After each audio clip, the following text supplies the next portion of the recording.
Cheryl. Maraming salamat, Mobile Journal, Merrimon Reyes.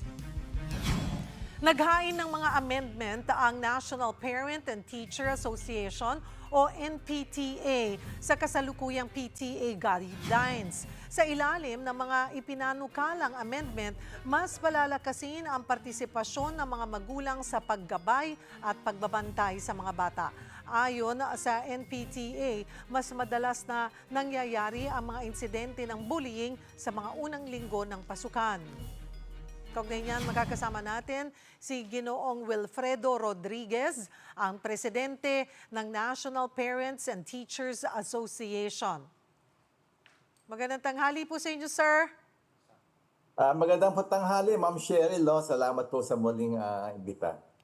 Salamat din po sa inyong oras. Sir, ano po yung pinakamahalagang amendment sa mga PTA guidelines na makakatulong nga dito sa paglaban sa bullying sa mga paaralan? Ang amendment po namin pinupus is to educate parents, especially sa bullying at also yung kanilang duties and responsibilities, as school partners, para magkaroon ng strict collaboration and participation ng ating mga PTA, hindi lang po paniningil. At ang ano po dito is yung ating tinatawag na presence, hindi lang po, hindi lang po sa loob ng school ang duty, kundi po sa labas, kasama ang mga BCPC ng barangay at sa mga kapitbahay, being a responsible PTA to other parents and other students po. Mhm. So, paano po ipatutupad ito?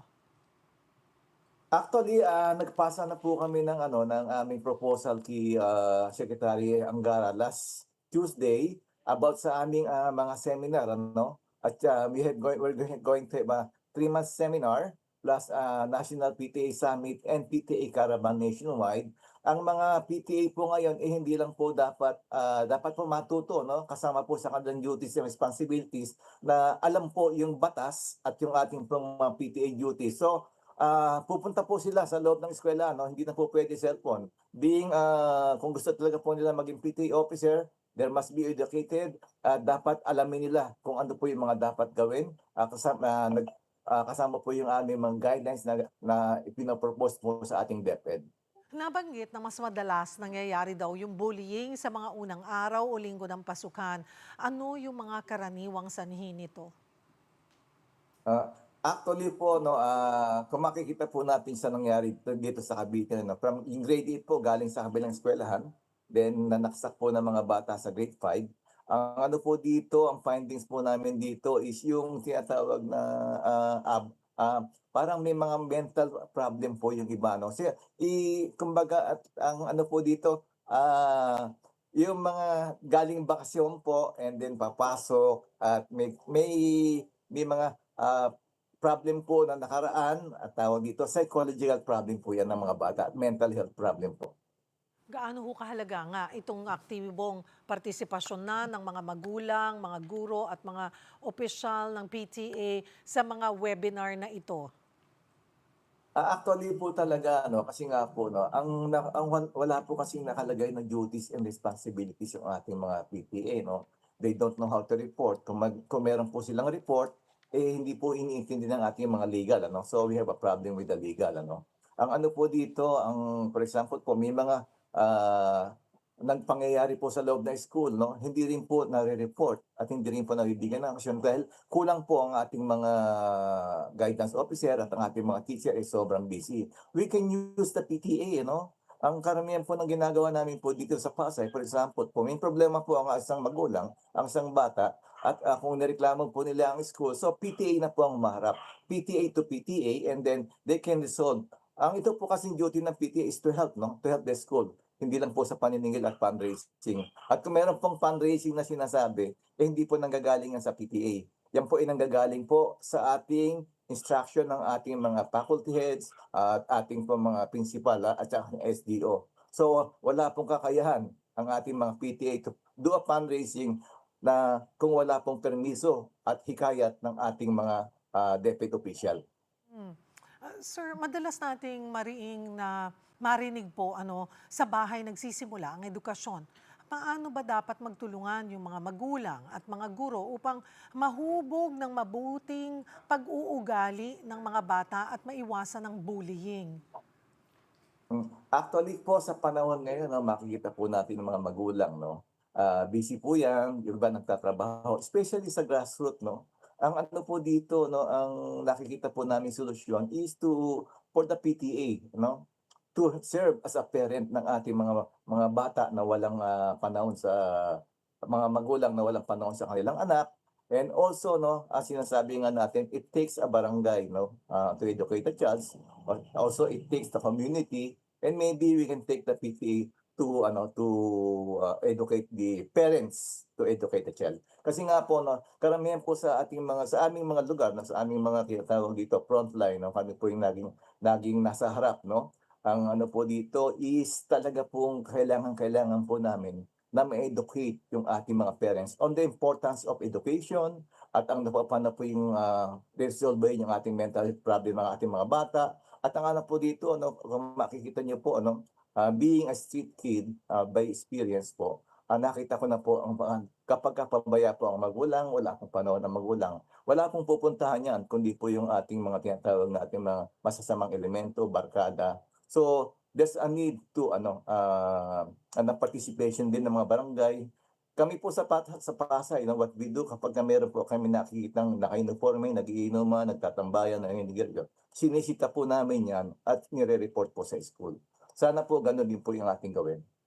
Hindi po sapat siguro sir ano na magkaroon lang ng amendments pero yung active participation yung talagang magiging mandatory siguro yung pagpunta ng mga magulang sa mga PTA meetings kasi kadalasan hindi na lumiliban po, hindi po ang daming excuses.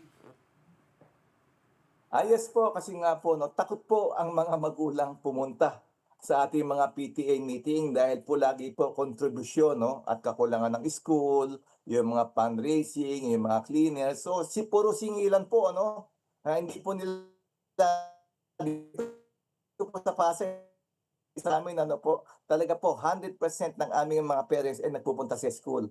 Dahil po meron po kaming, financial assistance 'no. So dun po namin ginagawa yung ibang aming mga meeting at salamat po sa aming mayor 'no. Ang ano po dito 'no, sa ngayon po talaga pong binabago namin 'yan ano.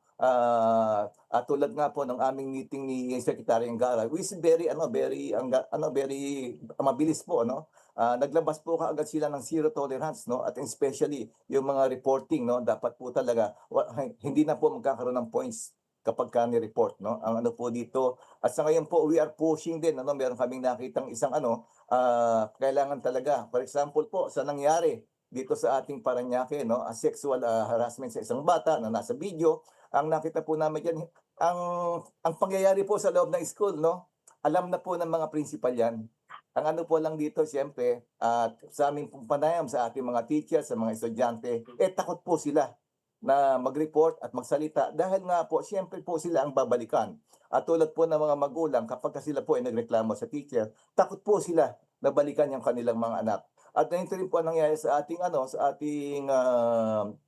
San Jose del Monte, yung isang bata po 'no, na sexual abuse, nabuntis ng 5 years ago at gumawa na naman po yung teacher na barangay po, then sexual harassment, nagtuturo pa rin po 'no. Dapat po 'yan may command responsibility itong ating mga principal, itong ating mga SDS na kapagka po na merong nangyari po sa kanilang ganyan, automatic magpa-transfer na po sila or siguro, lumipat na po ng ibang division. Kung may nasaksihan o nalamang kaso ng bullying ang isang magulang, ano ang dapat nila agad gawin? Kanino sila dapat lumapit? Anong antas ng PTA ang dapat kumilos? Actually po 'no, we've been doing this for 13 years na already 'no. Ang ano po dito, National PTA was created na sumbungan ng bayan. So ang nangyayari po kasi 'no, sa'min po sa experience ko po 'no, kapagka nagsumbong po sila, ang sinasabi po nila, "Hide my identity," kasi po baka balikan po kami.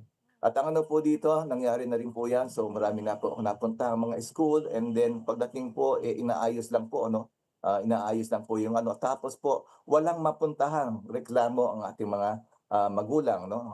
Tulad dito, marami na po, ano? Ang ano po dito, sa ngayon po at during the meeting last Tuesday, nagkaroon na po, ano, ng ating DepEd na sumbungan direkta sa central office po. Lahat po ng mga reklamo is direkta na po sa central office, no? At hopefully, madagdagan po yung ating mga legal officer, mga lawyers po natin, at especially, no, also din po masasabi ko rin po, no, ang ano po dito, kung kulang po tayo ng guidance, ano, we have a PTA, mga tinatawag po natin mga guardians, no, they are doctors, professional, lawyers, meron po mga retired teacher, retired po, no, so yun pa yung makakatulong po yan, ano. Ang ano po dito, kung may problema po sa guidance, siguro, bigyan ng duties and responsibilities ang PTA, especially sa kakulangan ng school, hindi lang po sa paniningil. Matatalino po yung ating mga PTA po ngayon. Marami pong salamat sa inyong oras. Sir Wilfredo Rodriguez, Presidente ng National Parent and Teacher Association. Susunod ang update sa Bagyong Henry. Alamin natin mula mismo